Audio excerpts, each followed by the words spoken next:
Bismillahirrahmanirrahim. Alhamdulillahirabbil alamin. Wassalatu wassalamu atamani akmalani alal mab'uthi rahmatan lil alamin. Wa ala alihi wa ashabihi wa man sara ala nahjihi ila yaumiddin. Amma ba'd. Uhayyikum bitahiyatil Islam. Assalamualaikum warahmatullahi wabarakatuh.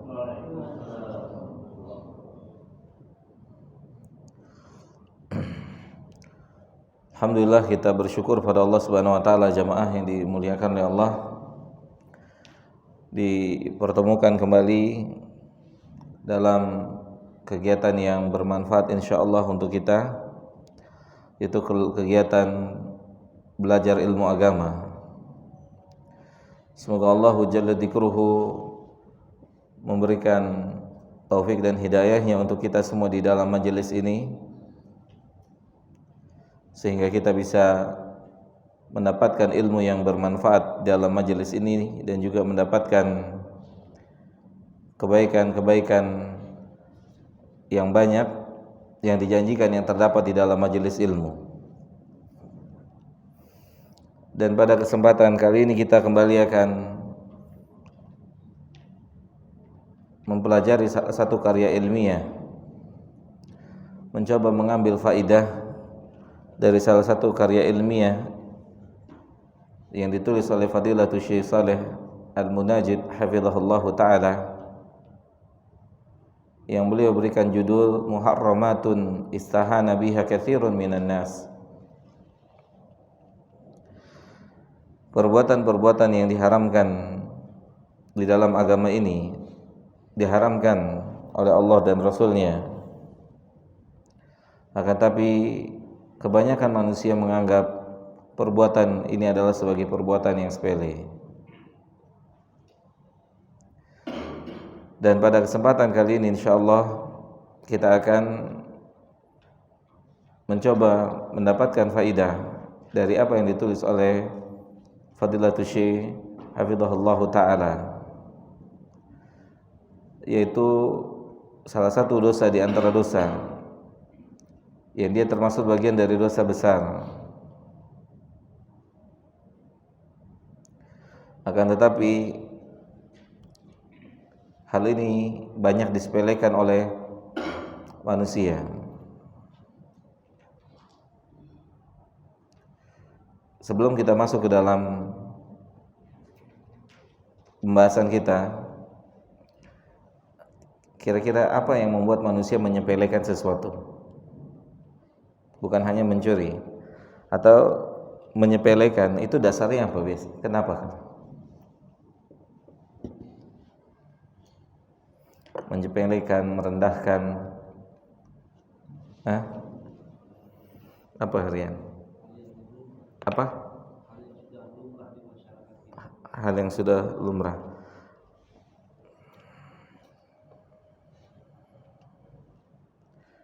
Terus apa lagi? Kira-kira apa? Menyepelekan apa aja? Menyepelekan apa aja? Merendahkan apa aja? Kira-kira penyebab utamanya apa? Kita lihat diri kita. Terkadang kita suka menyepelekan sesuatu. Hawa nafsu. Ada hawa nafsu. Ada hawa nafsu. Kemudian sombong. Ada sombong. Kemudian nggak ingat mati. Kira-kira ilmu, pokoknya di ilmu. Semua kerusakan pokoknya di ilmu. Ada atau tidak adanya ilmu. Oke. Semuanya berawal dari ilmu. Coba apakah ilmu saja cukup atau tidak? Ilmu aja cukup enggak? Kita punya ilmu, udah cukup belum? Enggak, kita enggak usah lihat ya kemana-mana. Kita lihat diri kita aja. Kita sudah punya ilmu, sudah cukup belum? Kenapa?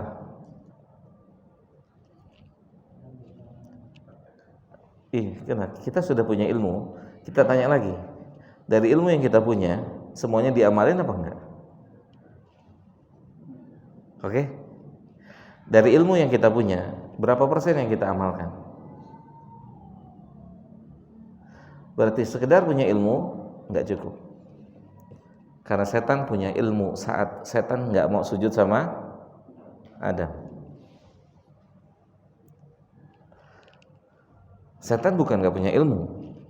Iblis, dia punya ilmu saat dia tidak mau sujud kepada Adam. Berarti tidak setiap orang berilmu selamat. Berarti tidak setiap pemilik ilmu selamat. Belum tentu setiap pemilik ilmu itu selamat. Bahkan ilmu itu bisa jadi bumerang buat dia. Bisa nyerang balik dia. Ilmu. Ya. Sebagaimana dijelaskan oleh Nabi kita Muhammad SAW nanti di hari kiamat apa? Ada orang yang dikelilingi oleh manusia, sedang disiksa, perutnya dikeluarin, isi perutnya dikelilingin oleh manusia. Orang-orang nontonin dia, penduduk neraka nontonin dia. Sesuatu hal yang menakjubkan buat penduduk neraka. Kenapa menakjubkan? Karena orang ini dipikir akan masuk surga. Karena lahiriah orang ini, lahiriahnya amalnya amal penduduk surga. Kalau yang masuk situ pemain narkoba, biasa. Kalau yang masuk situ masuk penzina, biasa. Kalau yang masuk situ orang-orang yang enggak sholat, itu biasa. Justru ketika dikabarkan oleh Nabi, ada yang masuk situ ternyata orang yang dikenal rajin ke masjid. Orang yang dikenal ikut pengajian. Orang yang dikenal rajin sedekah, rajin infak dan seterusnya dari kebaikan. Itulah yang membuat penghuni neraka nonton keheran-heranan. Kenapa antum ada di sini? Kenapa dia ada di sini? Dia bukan tidak punya ilmu, dia punya ilmu, makanya ditanyain. Sama siapa? Sama penduduk neraka ditanya, kok antum ada di sini? Bukan antum yang dulu nyuruh kebaikan dan melarang kemungkaran, bukan antum orangnya. Dia bilang iya. Saya suruh kebaikan dan saya tidak mengerjakan kebaikan. Saya larang kemungkaran dan saya pelaku kemungkaran. Makanya dosa-dosa orang, kemungkinan potensi dosa-dosa orang yang sudah belajar, orang yang sudah taat, itu potensi dosanya lebih besar dari pelaku zina, dari peminum khamr, dari pembanting kartu. Potensi dosanya juga lebih besar.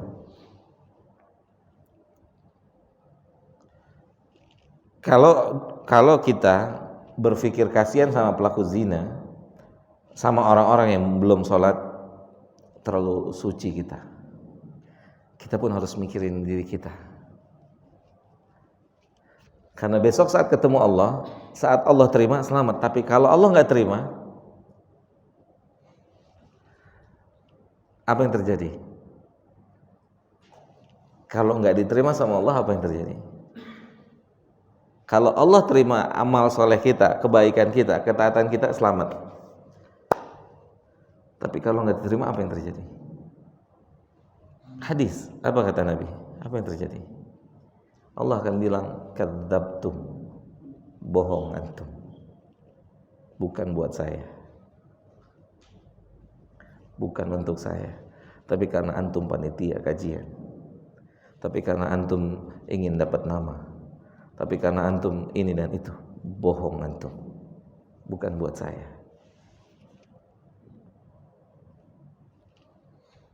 Makanya potensi kita yang ada di majelis ilmu dosanya bisa jadi lebih besar dari orang yang lagi berzina. Karena dosa kita nggak kelihatan. Dosa kita di mana? Hah? Sini nih. Kita kelihatannya apa? Kita kelihatannya apa? Baik. Senyum-senyum, jenggotan, cingkrang, kelihatannya baik. Tapi dosa kita adanya di sini. Dan yang mengkhawatirkan ini siapa? Nabi. Sahih. Nabi ketika sahabat ngobrol tentang bahayanya Dajjal, Nabi lewat. Lagi ngapain? Lagi ngobrol tentang bahayanya Dajjal. Bagaimana nanti kalau ketemu dengan Dajjal, solusinya gimana? Jadi khawatir, para sahabat khawatir kalau mereka ditakdirkan oleh Allah ketemu dengan Dajjal. Wajar membicarakan sesuatu hal yang khawatir untuk mencari jalan keluar. Kata Nabi, ada yang lebih saya khawatirkan dari Dajjal. Yang lebih harus kalian takutkan. Yang saya takutkan ini menimpa kalian. Kalian yang dimaksud siapa? Sahabat. Nabi sedang bicara dengan sahabat. Kalau Nabi saja khawatir kepada sahabat, ini tertimpa oleh mereka, apalagi kepada kita yang kadar imannya jauh di bawah sahabat. Sahabat yang imannya di atas kita dikhawatirkan oleh Nabi tertimpa ini apa? Riya, asyirku al-khafi. Nabi khawatir tertimpa riya di hati-hati para sahabat. Kalau sudah kena itu, Nabi nggak bisa tolong. Nabi nggak bisa tolong di hadapan Allah, karena riya masuk bagian dari kesyirikan. Nabi nggak bisa tolong. Sallallahu alaihi wasallam. Berarti ilmu saja tidak cukup jemaah. Ilmu saja wallah tidak cukup. Makanya selalu Nabi minta ilmu yang bermanfaat, bukan hanya sekedar ilmu. Ilmu saja tidak cukup. Kita nggak usah ambil banyak contoh yang sulit. Ilmu membaca Quran. Saya yakin antum semua bisa baca Quran. Soal setiap hari baca Quran. Oke? Itu baru satu ilmu. Ya. Antum setiap hari baca Quran berapa banyak? Kemudian setiap hari baca tafsir. Itu kan pertanyaan besok di hari kiamat tentang ilmu. Bagaimana sikap antum dengan ilmu yang ana berikan, yang Allah kasih. Iya, Rian. Itu baru satu ilmu. Oleh karena itu, sahih lalai atau apa jemaah? Tidak ada ilmu adalah faktor utama orang melalaikan sesuatu. Tapi pertanyaan berikutnya, apakah sesudah ada ilmu ada jaminan? Enggak. Tidak. Ilmu itu butuh apa? Ilmu itu butuh apa? Ilmu itu butuh taufik dari Allah. Ilmu itu butuh taufik. Ilmu itu kalau nggak ada taufik dari Allah, celaka pelaku pemiliknya. Ilmu itu butuh taufik. Makanya kata para ulama, menuntut ilmu itu dengan takwa. Pemimpin dalam menuntut ilmu itu apa? Takwa, bukan kepala kita, bukan kecerdasan kita, tapi takwa. Pemimpin dalam menuntut ilmu itu takwa. Karena ketika kita menuntut ilmu dipimpin oleh takwa, maka ilmu itu akan membimbing kita untuk menjadi lebih bertakwa. Tapi ketika ilmu itu dipimpin oleh kecerdasan kita, maka wawasan yang akan bertambah, wawasan, dan wawasan. Maka kita dapati berapa banyak orang punya ilmu tidak punya apa? Amal. Antum tanya A bisa, tanya B bisa, tanya C bisa, tanya D bisa, tapi dia nggak punya amal. Amal dia berhenti di lisan. Oke, makanya kita mohon pada Allah semoga ilmu yang kita pelajari adalah ilmu yang bermanfaat. Semoga takwa jadi pemimpinnya. Jadikanlah takwa sebagai pemimpin dalam dunia ilmu, bukan kecerdasan. bukan kecerdasan. Karena Mu'tazilah cerdas-cerdas, Khawarij cerdas-cerdas. Gitu. Karena ketika kita berjalan dengan menuntut ilmu, berjalan dengan takwa, maka ilmu itu akan berbuah ketakwaan, insyaallah. Kata para ulama, di antara takwa dalam menuntut ilmu apa? Etika atau adab di dalam menuntut ilmu. Bil adabi, kata para ulama, bil adabi tahsulul ilm. Dengan adab maka Allah akan berikan ilmu. Itu jemaah. Ya Pak Mukhlis. Oke, sarikoh. Kita bahas sarikoh atau mencuri. Tapi sudah masuk waktu Isya. Nanti kita lanjutkan habis salat Isya, insyaallah, tentang mencuri. Wassallallahu ala nabiyyina Muhammad wa ala alihi wa sahbihi ajma'in. Wassalamu ala Rasulillah wa ala alihi wa ashabihi wa man walah, amma ba'd.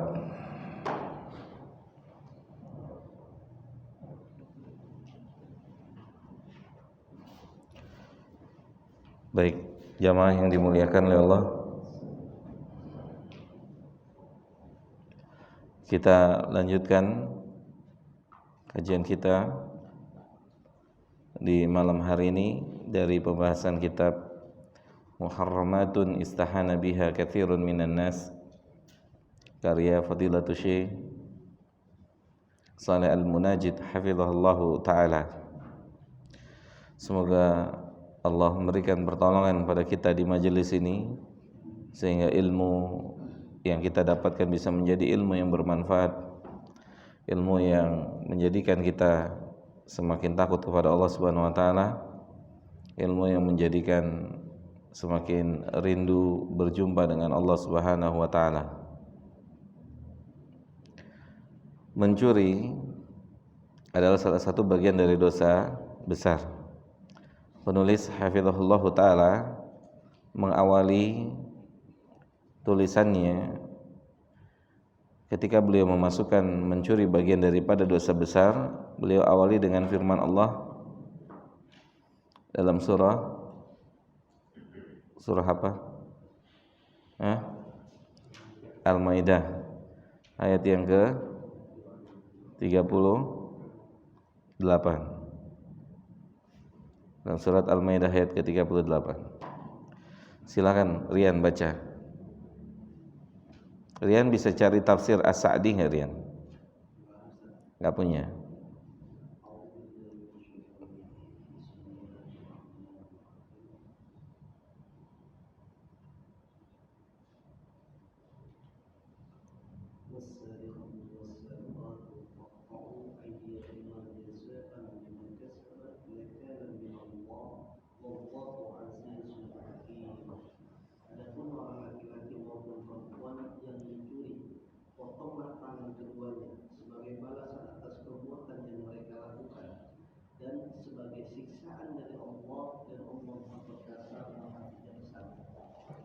Ya.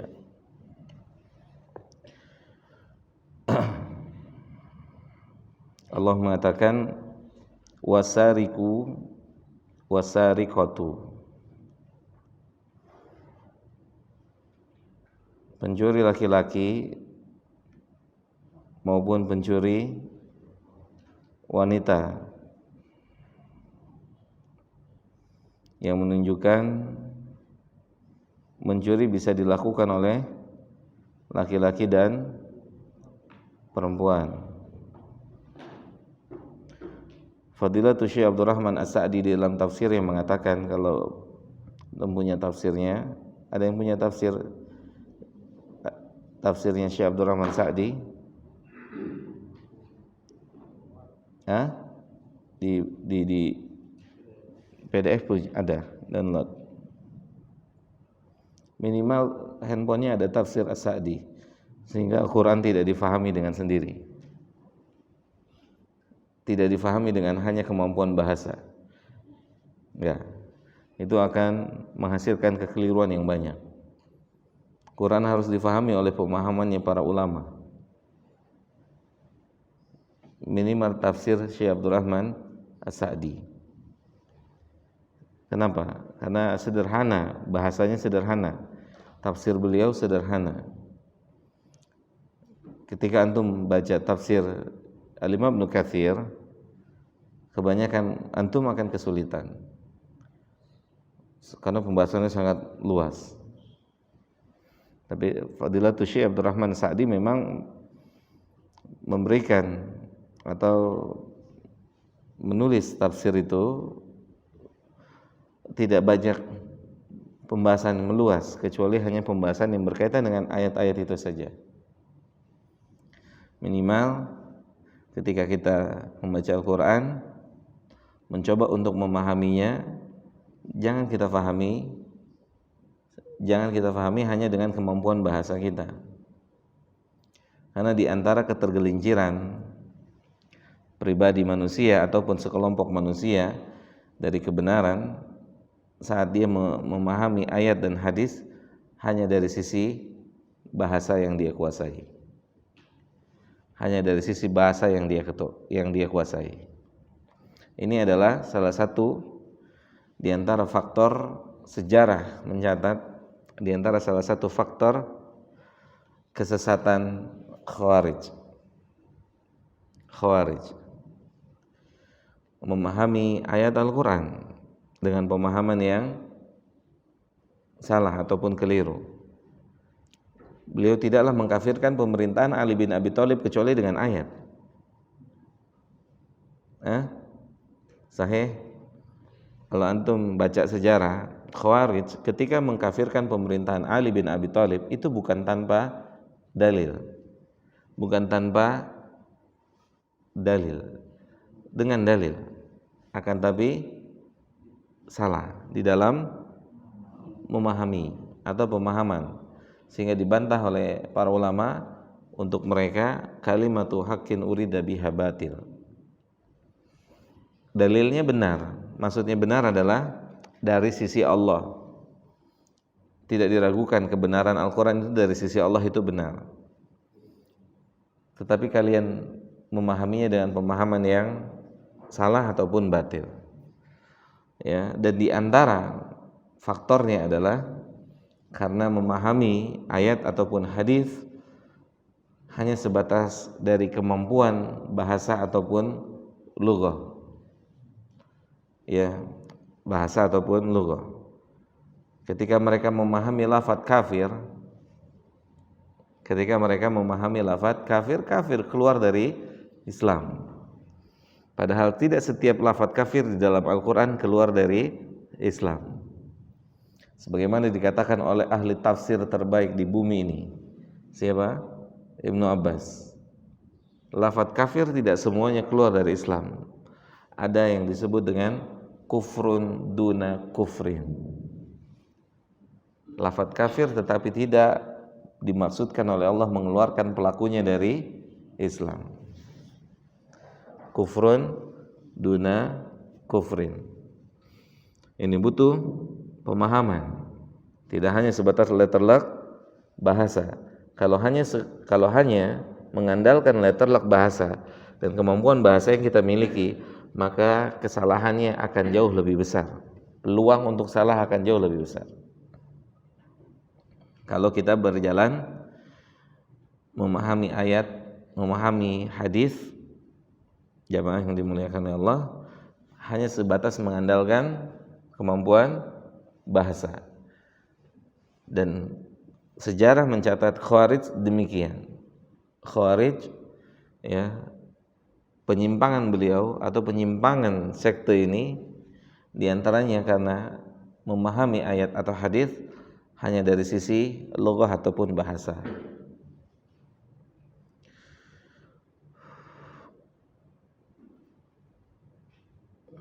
Maka kemampuan bahasa itu penting di dalam memahami ayat, itu penting, tetapi bukan itu faktor utama pemahaman kita itu benar. Ya, faktor utama pemahaman kita benar adalah sanad. Apa? Sanad. Seperti yang dikatakan oleh Abdullah bin Mubarak, al-isnadu minad-din. Al-isnadu minad-din. Laulal isnadu laqala man syaa ma syaa. Mati lampu ya? Hah? Turun.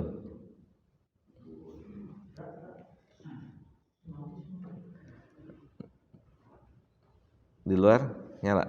Mati semua. Bismillah.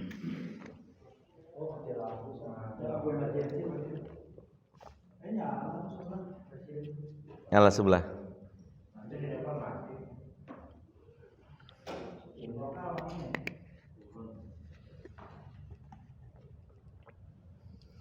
Jadi lebih syahdu ya.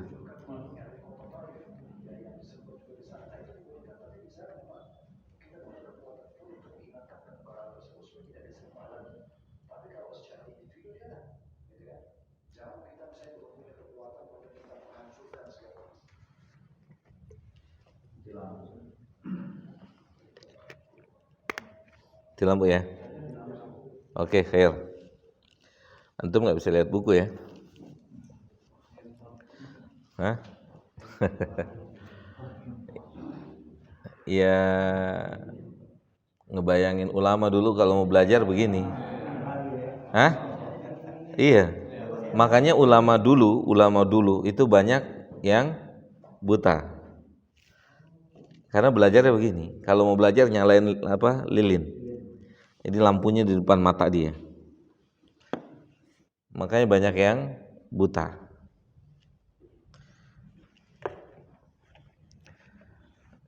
Kita lanjut ya.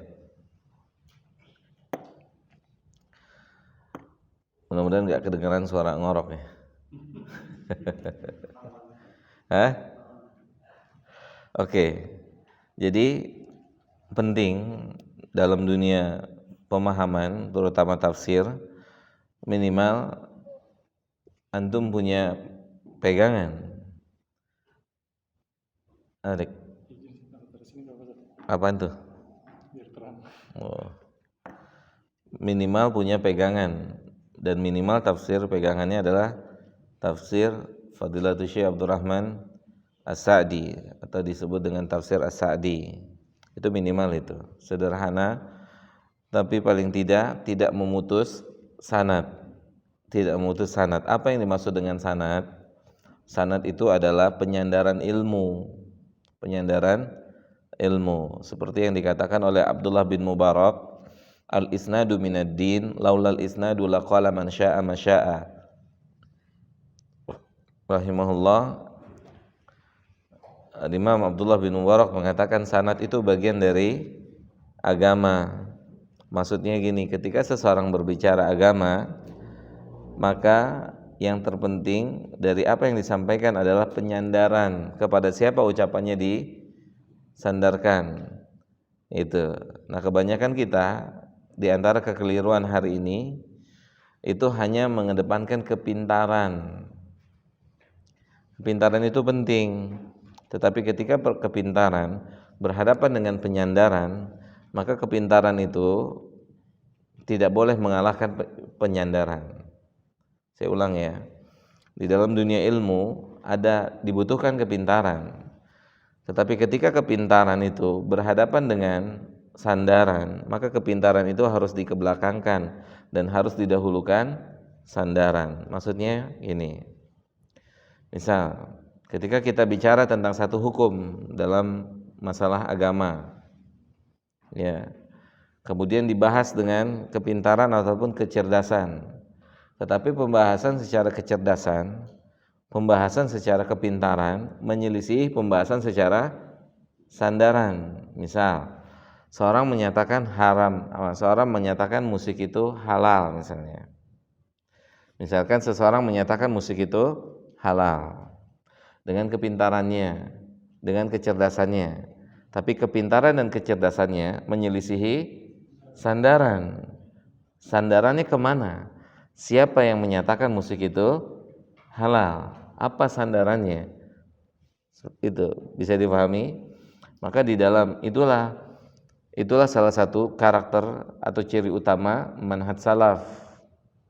Manhaj salaf salah satu karakter ciri utamanya adalah apa? Sandaran, bukan kepintaran. Ya, salah satu karakter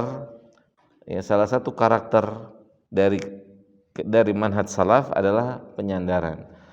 Nih, coba nih, nanti antum cek di rumah. Kalau antum bisa cek di handphone antum silakan. Nanti, jangan sekarang. Antum ketika baca surat Al-Fatihah, kemudian antum lihat tafsir siapa misalnya? Antum melihat tafsir Imam Ibnu Katsir, misalnya antum melihat tafsir Ibnu Katsir. Antum lihat ketika Imam Ibnu Katsir mentafsirkan surat Al-Fatihah, apakah Ibnu Katsir mengungkapkan apa yang beliau fahami atau beliau menyandarkan sesuatu yang dia katakan kepada orang terdahulu sebelum beliau? Antum paham ucapan saya? Ketika Ibnu Katsir mengatakan atau ketika Al-Imam mau menyebutkan Bismillahirrahmanirrahim, beliau mau menjelaskan Bismillahirrahmanirrahim, kemudian kita lihat apakah penjelasan itu murni dari dia sendiri atau beliau menukil dari orang-orang terdahulu sebelum beliau. Antum cek tuh. Ibnu Katsir itu selalu berkata Ibnu Mas'ud, berkata Abdullah bin Abbas, berkata fulan. Itulah sanad. Itulah penyandaran. Jelas sampai sini? Nah, itu dia. Dan itulah karakter di antara karakter utama atau di antara karakter yang membedakan manhaj salaf dengan selain manhaj salaf. Jadi manhaj salaf itu adalah salah satu manhaj yang mengedepankan sandaran. Ya, bukan mengedepankan kepintaran, bukan berarti tidak dibutuhkan kepintaran. Kepintaran itu dibutuhkan, tetapi kepintaran itu harus di bawah sandaran. Ketika kepintaran itu menjadi lebih tinggi daripada sandaran, maka yang terjadi akan terjadi seperti yang terjadi hari ini, dinyatakanlah musik oleh sebagian orang halal. Padahal sandaran dari zaman ke zaman dikatakan musik itu haram. Antum bisa paham maksudnya? Ketika yang dikedepankan adalah apa? Kepintaran, maka akan terjadi seperti yang terjadi hari ini. Terkecoh sebagian manusia, terkecoh dengan apa? Kepintaran. Sebagian manusia terkecoh dengan kepintaran. Kalau kita mau bicara masalah kepintaran dari zaman ke zaman, itu yang lebih pintar dari orang yang hari ini itu banyak. Saya kasih contoh misalnya, ada yang disebut dengan Wasil bin Atha, salah satu gembongnya Mu'tazilah. Siapa? Wasil bin Atha. Itu cerdasnya luar biasa. Jadi suatu ketika dia dijebak oleh sekumpulan manusia, suruh bicara di hadapan manusia tanpa persiapan. Dia mau dipermalukan. Siapa? Wasil bin Atha mau dipermalukan. Kenapa? Karena orang sering ngejek Wasil bin Atha karena dia cadel, nggak bisa nyebutin ro, cadel. Jadi kalau dia ngomong ro, jadi maksudnya mau diketawain sama manusia. Ini orang pintar ternyata cadel gitu. Ternyata Wasil bin Atha bisa bicara kurang lebih 1 jam tanpa huruf ro. Coba kalau nggak cerdas apa namanya? Bicara 1 jam kurang lebih di forum dan tidak ada huruf ro-nya. Selama dia bicara dia tidak menggunakan huruf ro.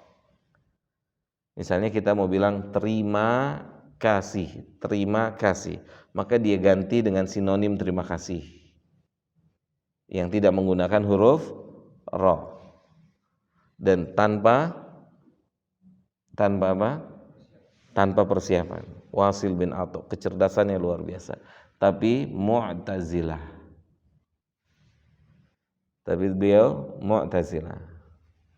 Kita jamaah ya. Dan tentunya ketika kita berbicara kecerdasan, maka banyak orang-orang sesat terlebih dahulu yang kecerdasannya ternyata membinasakannya, karena kecerdasannya berhadapan dengan apa jamaah? Sandaran. Kecerdasannya berhadapan dengan sandaran. Sebenarnya agama ini mudah. Agama ini hanya sebatas sandaran aja, mudah. Sandarannya apa? Antum menyatakan ini boleh, tidak boleh, siapa yang membolehkan? Siapa dari ulama yang membolehkan? Kepada siapa disandarkan? Siapa? Mana ayatnya, mana hadisnya? Kemudian bagaimana para sahabat, bagaimana sikapnya mereka? Karena agama ini telah sempurna. Agama ini telah sempurna.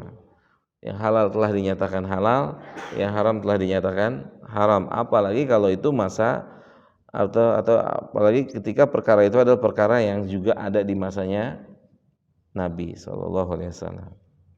Itu lebih gampang lagi, lebih mudah lagi. Ketika perkara itu ada di masa Nabi, pasti Nabi sudah sebutin. Seperti Nabi menyebutkan haramnya musik, kan sudah disebutin sama beliau. Sehingga sampai ke kita tinggal dibawa sebenarnya, tinggal di estafetkan kan gitu, tinggal dilanjutkan. Kenapa? Karena di masa itu udah ada.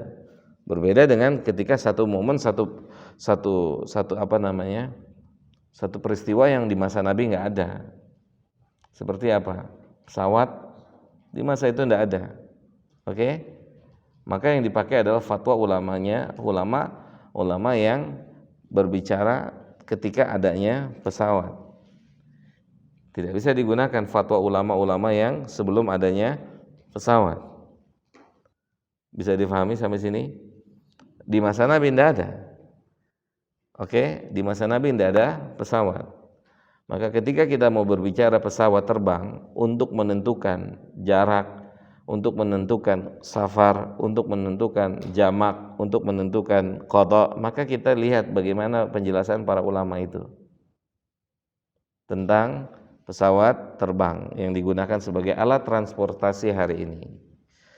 Yang tentunya Nabi belum berbicara tentang pesawat, tetapi rumusnya sudah ada di masa itu. Tinggal nanti dia dimasukin kemana. Seperti zat riba, Nabi tidak sebutin zat riba kecuali emas dan perak. Tetapi setelah itu kan alat tukar banyak. Sahih, alat tukar itu banyak. Gitu. Jadi untuk menentukan alat tukar berikutnya yang menjadi riba, nah itu kita butuh penjelasan siapa? Para ulama. Oke, kita baca tafsir As-Sa'di rahimahullahu ta'ala rahmatan wasi'atan. Beliau mengatakan dalam tafsirnya, as-sariqu huwa man akhadha mala ghairihi al-muhtarami khifyatan. Mencuri, definisi beliau memulai tafsirnya dengan mengatakan definisi daripada mencuri adalah mengambil harta orang lain, ya, mengambil harta orang lain, apa aja hartanya, secara diam-diam, tidak diketahui oleh pihak pemilik harta, ya, tidak diketahui oleh pemilik harta, bighairi ridahu, dan tentunya tidak diridhoi oleh pemilik harta. Tentunya diridhoi oleh pemilik harta. Ya. Dan pengertian ini, definisi ini tentunya tidak masuk di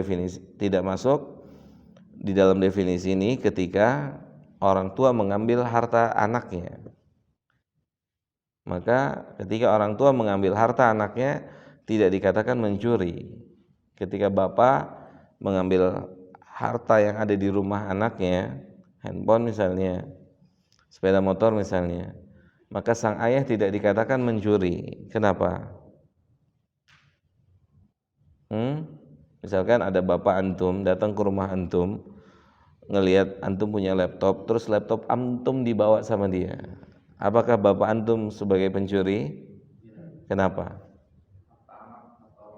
Ya, itu kata Nabi. Pada hakikatnya yang kita punya adalah punyanya bapak kita. Anta wa maluka li abika. Anda dan apa yang Anda punya itu pada hakikatnya punya orang tua. Maka enggak ada dalam Islam, sebenarnya di dalam agama kita itu enggak ada dalam Islam orang tua pinjam sama anak. Nggak ada. Kenapa? Karena nggak mungkin dia pinjem yang punya dia sendiri. Paham? Cuman bahasa kita hari ini beredar. Ibu ana pinjem duit, bapak ana pinjem duit. Kalau kita merujuk kepada Al-Quran dan Sunnah, maka pada hakikatnya tidak pinjam. Bagaimana dia minjem yang punya dia sendiri? Balik lagi kepada ilmu. Maka keluar dari lafadz ini, keluar dari definisi ini ketika orang tua yang berstatus sebagai mengambil barang. Jelas sampai sini? Misalkan orang tua kita ke rumah, tadi kita contohkan, tiba-tiba laptop kita nggak ada. Kemudian kita tanya sama istri kita, atau kita tanya sama anak kita, nak atau istriku, antuk kamu lihat laptop Abi di mana? Oh tadi diambil sama ayahmu, dibawa. Katanya ayahmu suka. Oh ya khalas, khalas. Ya jelas, khalas. Jangan dilaporkan ke Kapolsek, ya ke Polsek, ke Polres gitu ya. Polsek, Polres, mohon maaf belum sampai ilmunya, sahih enggak? Nanti diproses secara hukum. Ada nggak gitu? Banyak kan? Orang tua yang diproses secara hukum gitu. Dalam Islam tidak ada. Karena hakikatnya itu punya dia. Harta itu punya si bapak. Sebagaimana itu ada istri antum kan Rian? Nggak apa-apa Rian. Baru ingat anak. Enggak, maksudnya kedengeran. Kedengeran. Gema doang.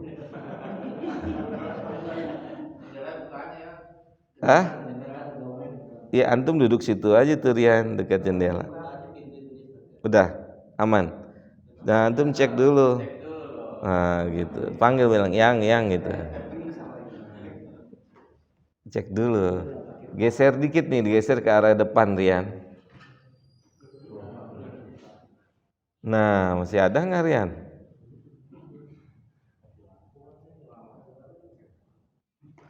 Iya, justru anak yang ingat, dia suaminya nggak gimana sih? Soalnya tadi di bawah waktu datang ketemu. Bismillah.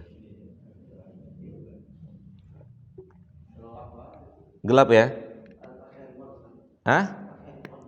Enggak maju aja ke depan Rian tuh. Ini kita copot dulu ya perabotan ya. Orang nggak berfungsi juga ya. IG-nya masih ya. Oke. Sampai mana ya tadi? Harta orang tua. Jadi ketika orang tua yang mengambil harta di rumah kita, kan bapak ibu kita suka ke rumah ya. Nggak usah, dia nggak perlu tanya, antum harus kasih tahu dia. Antum laki-laki, antum harus kasih tahu bapak ibu antum, pak, apa yang disuka di rumah ini mau dibawa silakan bawa aja. Antum harus kasih tahu. Antum harus kasih tahu istri antum harus kasih tahu anak antum. Ini yang dalam rumah ini, kalau besok kakek datang, nenek datang mau bilang ambil gitu, ambil, bawa. Ya, susah ya. Berat ya? Iya kalau motor yang ambil. Kenapa? Kalau atu-atunya gitu. Iya. Iyalah ya, diskusi dulu. Paling tidak ya begitulah dikasih tahu. Jadi jangan ada istilah nantinya mencuri, status orang tuanya mencuri. Jadi jangan sampai istri kita yang belum paham tentang ilmu, ayah kamu kalau kesini ada aja yang dibawa gitu kan. Ya kan? Jangan sampai ada istri kita yang gitu, kasih tahu ke istri kita, nggak apa-apa mah, nggak apa-apa mi, nggak apa-apa dalam Islam. Hakikatnya yang saya punya ini punya dia, nggak apa-apa. Mohon dimaklumi karena ini ilmu, ya ini ilmu, gitu, ya. Kalau datang aja ke sini pasti ada yang dibawa, ya. entah ini, entah itu, entah ini gitu di bawah. Ngegerutuk kepada suaminya, kasih tahu dong ayahmu kalau kesini aja, nggak usah bawa apa-apa gitu. Kalau datang aja, kasih tahu ibumu kalau datang aja, nggak, jangan.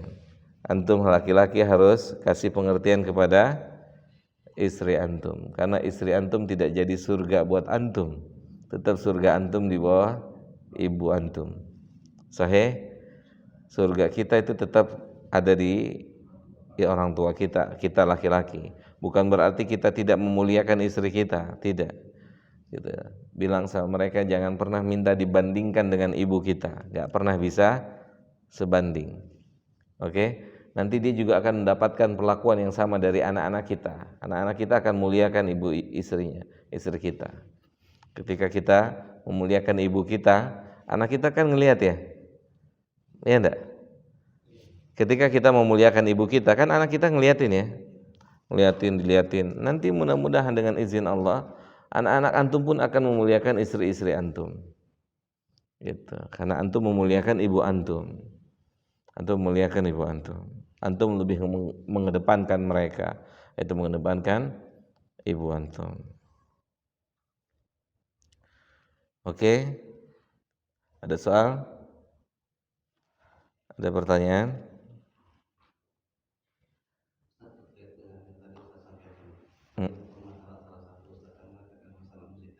Hmm. Ini saya melihat video fullnya yang mengatakan masalah mendefinisikannya antara musik itu yang beliau pahami ya.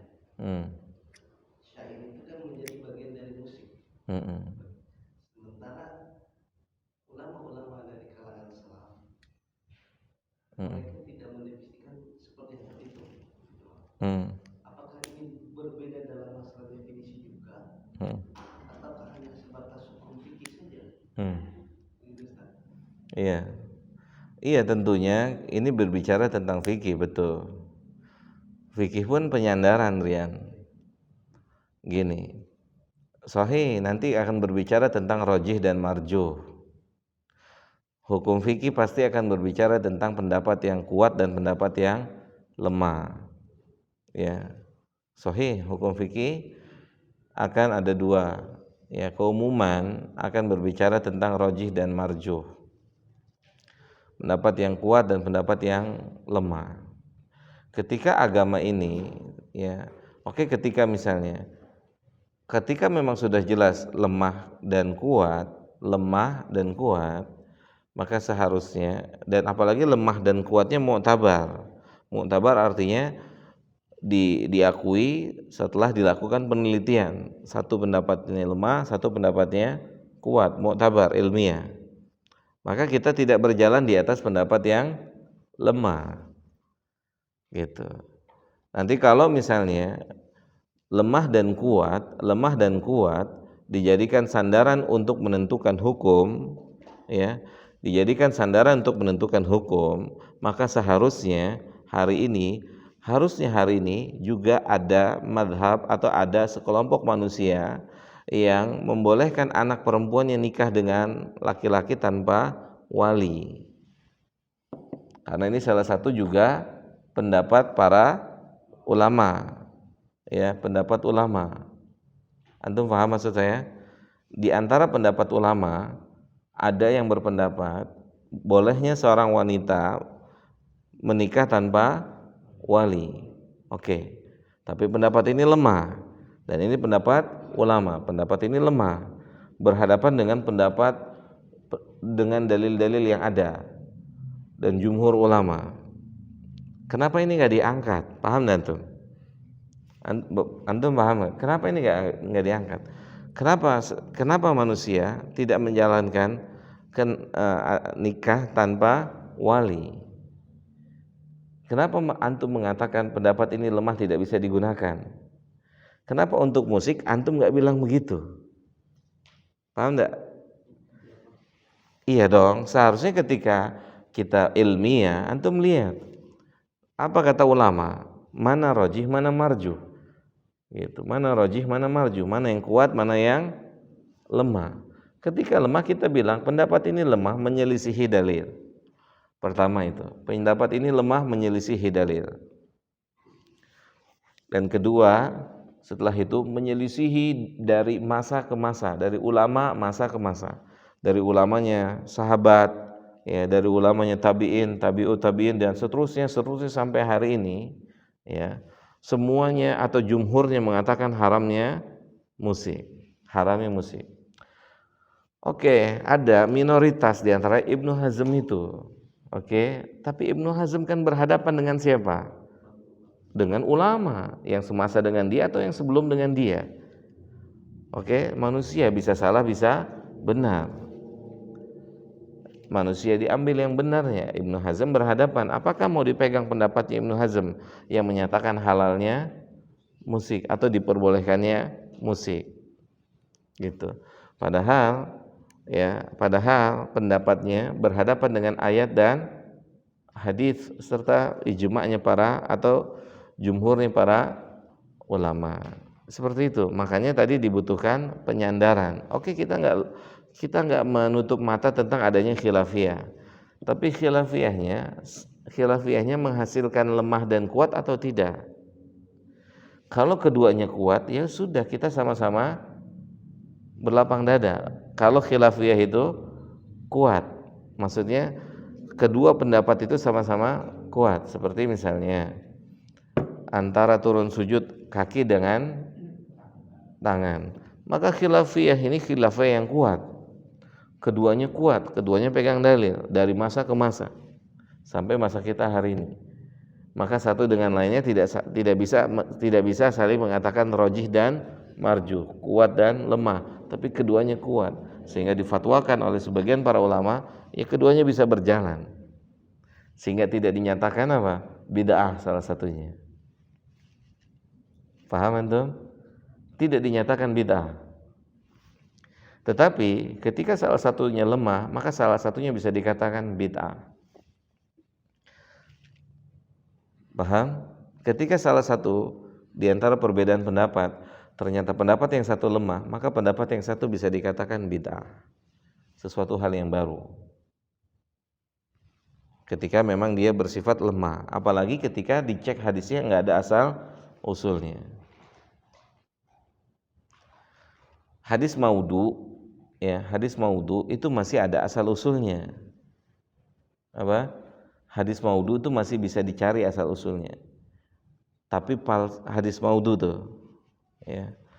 Dalam ilmu hadis ternyata maudhu bukan paling tinggi kedustaannya terhadap Nabi.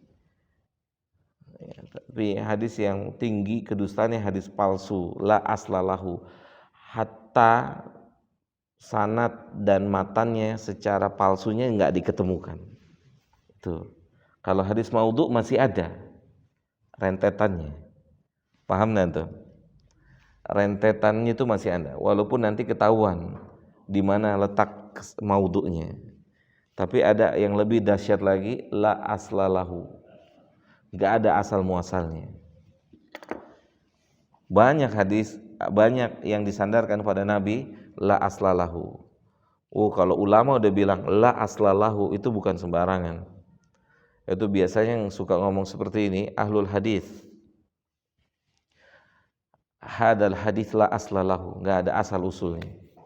Tentu dia sudah melakukan penelitian. Hadal hadis la aslalahu, hatta maudhu. Hadis ini nggak ada asal muasalnya. Hatta di dalam kumpulan hadis maudhu aja nggak ada. Gitu. Seperti misalnya salah satunya, tuntutlah ilmu ke negeri Cina. La aslalahu. Gitu ya. Jelas ya. Makanya poin penting buat kita, buat antum lah, buat saya dan buat kita semua. Dalam dunia ilmu itu tidak hanya mengedepankan kecerdasan, enggak. Tapi penyandaran. Ya, penting penyandaran. Ya. Allahu a'lam bishawab. Ya. Iya.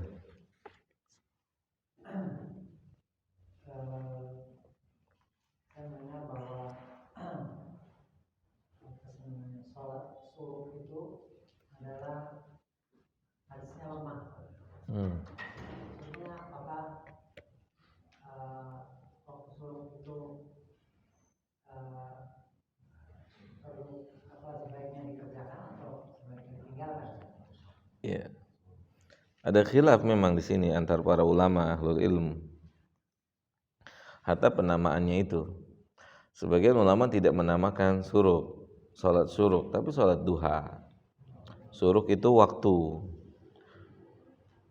awal duha. Nah, dari situ perlu pembahasan secara ilmiah. Ya, tidak, dan ini pembahasan yang panjang gitu. Kenapa? Karena sebagian ahlul ilmu pun mengamalkan ini. Sebagian ahlul ilmu dan sebagian ahlul ilmu tidak mengamalkannya. Gitu. Makanya ada sebagian ahlul ilmu enggak, setelah kegiatan pagi subuh ya pulang-pulang gitu. Gitu sebagian, dan ini butuh apa? Pembahasan secara ilmiah, tidak bisa di apa namanya? Kita bicara dengan singkat gitu. Gitu, wallahu a'lam bishawab. Kayaknya udah mulai banyak nyamuk ya. Hah? Kaki ana sih udah berasa nih tuh. Tuh, makanya udah goyang-goyang kakinya tuh. Nyamuknya sudah mulai menyerang. Alhamdulillah lah, ala kulli hal ya. Mudah-mudahan sedikit ini bisa bermanfaat ya. Insyaallah mencuri masih kita akan lanjutkan. Maksudnya bukan kita melanjutkan mencuri ya. Ya, jangan salah. Pembahasan tentang mencuri akan kita lanjutkan lagi gitu ya. Nanti kalau disalahpahami bahaya ini, dipotong lagi, mencuri akan kita lanjutkan. Iya, viral gitu kan. Mencuri akan kita lanjutkan gitu kan. Maksudnya pembahasan tentang mencuri akan kita lanjutkan insyaallah. Ya, alhamdulillah kondisi juga ya. Ala kulli hal, mudah-mudahan yang sedikit berfaedah buat kita semua, menjadi ilmu yang bermanfaat. Semoga Allah Ta'ala berkenan untuk menerimanya. Semoga Allah Ta'ala menambahkan kepada kita rasa takut kita kepada Allah. Semoga Allah Jalla Dzikruhu, ya, saya sih senang sih belajar gelap-gelap ini, cuman kendalanya di nyamuk. Ya, gelap-gelap ini membayangkan besok masuk ke kubur sendiri aja gitu kan. Lebih syahdu tuh ya. Besok masuk ke dalam kubur sendirian, gak ada siapa-siapa kan gitu. Nggak ditemenin, Pak Muklis nggak nemenin Pak siapa? Pak Iwan kalau duluan kan gitu ya, atau sebaliknya, semua masing-masing. Oke, semoga bermanfaat, semoga Allah beri kita husnul khatimah, semoga surga tempat kembali kita, semoga kita semua dijauhkan dari siksa kubur dan siksa api neraka. Amin ya rabbal alamin. Wa sallallahu ala nabiyyina Muhammadin wa ala alihi wa sahbihi ajmain. Subhanakallahumma bihamdika asyhadu an la ilaha illa anta astaghfiruka wa atubu ilaika. Assalamualaikum warahmatullahi wabarakatuh.